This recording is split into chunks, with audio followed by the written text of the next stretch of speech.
নমস্কাৰ বন্ধু বান্ধৱীসকল, আজি এই ভিডিঅ'ৰ জৰিয়তে আপোনাক জনাব চেষ্টা কৰিম ডিবিটি মাধ্যমৰ জৰিয়তে যিখিনি পইচা বেংক একাউণ্টলৈ আপোনাৰ আহে, যিখিনি চৰকাৰী সুবিধা পইচা বেংক একাউণ্টত আহে, PM কৃষ্ণা যোজনা হওক, গেছৰ ছাবচিডি হওক, সেইবিলাক ডিবিটিৰ জৰিয়তে আপোনাৰ বেংক একাউণ্টত আহে। যদি কিবা কাৰণত আপোনাৰ ডিবিটিৰ প্ৰব্লেম হৈছে, বেংক একাউণ্টৰ প্ৰব্লেম হৈছে, তেনেহ'লে যদি বেংক চেঞ্জ কৰিব বিচাৰে, আধাৰ কাৰ্ড এটা বেংক একাউণ্টৰ লগতহে লিংক কৰিব পৰা হয়, চাইন ইন কৰিব পৰা হয়।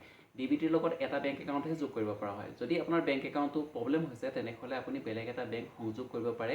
সেইখিনি সুবিধা এতিয়া অনলাইন কৰিবৰ কাৰণে সুবিধা দিছে। নতুবা আপুনি নতুনকৈ যদি ডিবিটি জৰিয়তে বেংক একাউণ্ট লিংক কৰিব বিচাৰিছে বা আপোনাৰ আধাৰ কাৰ্ডৰ লগত বেংক একাউণ্ট লিংক কৰিব বিচাৰিছে, তেনেহ'লে অনলাইন সুবিধা দিছে। আজি এই ভিডিঅ'ৰ জৰিয়তে সকলোখিনি প্ৰচেছ জনাব চেষ্টা কৰিম, কেনেকৈ নতুনকৈ বেংক একাউণ্ট লগত আধাৰ কাৰ্ড লিংক কৰিব, বেংক একাউণ্টৰ ডিবিটি এনেবল কৰিব।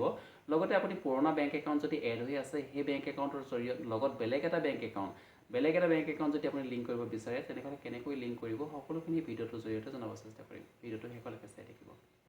আপোনাৰ মোবাইলত আপুনি ক্ৰম ব্ৰাউজাৰ অ'পেন কৰি ল'ব আৰু ইয়াত আপুনি চাৰ্চ কৰিব NBFCI লিখি চাৰ্চ কৰি দিব আৰু প্ৰথম যিটো ৱেবছাইট আহিছে national payment corporation of India, এই ৱেবছাইটটো অ'পেন কৰিব। নেক্সট পেজটো এনেদৰে অ'পেন হৈ আহিব। প্ৰথমতে আপুনি চেক কৰি ল'ব যে আপোনাৰ আধাৰ কাৰ্ডৰ লগত বেংক একাউণ্ট চাইন ইন হৈ আছে নাই, ডিবিটি এনেবল আছে নাই, আপুনি চেক কৰিব পাৰিব। তাৰপৰা আপুনি কনজিউমাৰ দেখিছে, কনজিউমাৰ অপশ্যনত আপুনি ক্লিক কৰিব আৰু তললৈ দেখিবলৈ পাইছে আধাৰ চেণ্ডিং এনেবল, এই অপশ্যনত আপুনি ক্লিক কৰিব।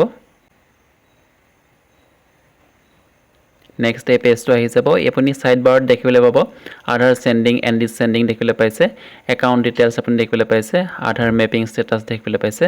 আপুনি আধাৰ মেপিং ষ্টেটাছ অপশ্যনত আপুনি ক্লিক কৰিব। নেক্সট এই পেজটো আহি যাব। ইয়াত আপোনাৰ আধাৰ নাম্বাৰ এণ্টাৰ কৰিব আৰু যিটো কেপচাৰ দেখিছে, কেপচাৰ ইয়াত ফিল কৰিব এণ্ড চেক ষ্টেটাছ অপশ্যনত আপুনি ক্লিক কৰিব। আৰু আপোনাৰ যিটো ৰেজিষ্ট্ৰেশ্যন মোবাইল নাম্বাৰ আছে, আধাৰ কাৰ্ডৰ লিংক আছে, সেই লিংক থকা মোবাইল নাম্বাৰ এটা OTP যাব, OTP আপুনি চাই ইয়াত এণ্টাৰ কৰিব এণ্ড কনফাৰ্ম অপশ্যনত ক্লিক কৰিব।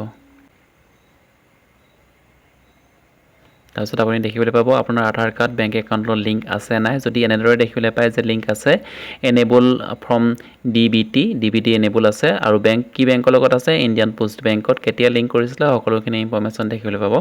এতিয়া আমি চেঞ্জ কৰিব বিচাৰোঁ যে আমাৰ ইণ্ডিয়ান পোষ্ট বেংকত আছে, মই ষ্টেট বেংকলৈ নিব বিচাৰোঁ, বা আপোনাৰ যদি ফেষ্ট হয়, আপুনি লিংক নাই, তেনেহ'লে আপুনি খুব সহজতে লিংক কৰিব পাৰিব। কিন্তু এটা কথা মনত ৰাখিব, ইয়াত এটা টাইমিং চলি থাকে, যিটো দেখিবলৈ পাইছে 6 মিনিটছ টাইম আছে আৰু সেইকাৰণে আপুনি প্ৰথম পেজৰ পৰা আকৌ ষ্টাৰ্ট কৰিব, কাৰণ টাইমিং যদি গুচি যায় তেনেহ'লে আকৌ পেজটো কেঞ্চেল হৈ যায়। সেইকাৰণে আপুনি হোম পেজত আহি প্ৰথম পেজলৈ আহিব আৰু আপুনি আকৌ চাৰ্চ কৰিব NBFC, গুগলত চাৰ্চ কৰিব।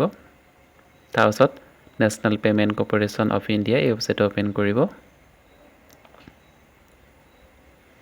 অ'কে, নেক্সট এই পেজটো আহি যাব। আকৌ আপুনি কনজিউমাৰ অপশ্যনত আপুনি ক্লিক কৰিব, আধাৰ চেণ্ডিং অপশ্যন ক্লিক কৰিব। নেক্সট এই পেজটো আহি যাব। ইয়াত প্ৰথমে আপুনি আধাৰ ষ্টেটাছত ক্লিক কৰিছিলে, এতিয়া আধাৰ চেণ্ডিং এণ্ড ডিচেণ্ডিং, এই অপশ্যনত আপুনি ক্লিক কৰিব লাগিব আৰু ইয়াত আপুনি এণ্টাৰ কৰিব আধাৰ কাৰ্ডৰ যিটো নাম্বাৰ হয়, নাম্বাৰটো আকৌ এণ্টাৰ কৰিব। অ'কে, নেক্সট ছিলেক্ট কৰিব বেংক, আপুনি কোনটো বেংকলৈ আপোনাৰ আধাৰ কাৰ্ডৰ লিংক কৰিব বিচাৰিছে, চেণ্ডিং কৰিব বিচাৰিছে, যিখিনি ছাবচিডি কোনটো বেংকত আপুনি ল'ব বিচাৰিছে, সেইটো আপুনি ইয়াত ছিলেক্ট কৰিব।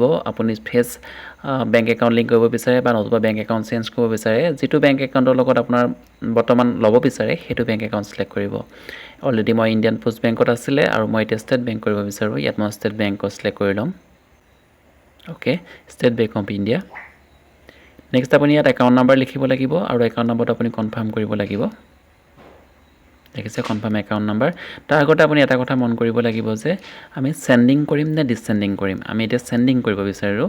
আমাৰ কোনটো বেংক একাউণ্টলৈ চেণ্ডিং কৰিব বিচাৰোঁ, প্ৰথমতে আপুনি ইয়াত এইটো ভালদৰে বুজি পাব লাগিব, চেণ্ডিং ডিচেণ্ডিং। আমি ডিচেণ্ডিং কৰিব প্ৰয়োজন নাথাকে, চেণ্ডিং কৰিম। আৰু কি চেণ্ডিং কৰিম, প্ৰথম দেখিছে অপশ্যন, তিনিটা অপশ্যন অ'পেন হৈছে। ফেচ চেণ্ডিং মানে আপুনি আগতে কোনো বেংক একাউণ্টৰ লগত লিংক কৰা নাছিলে, ফেচ চেণ্ডিঙত ক্লিক কৰিব।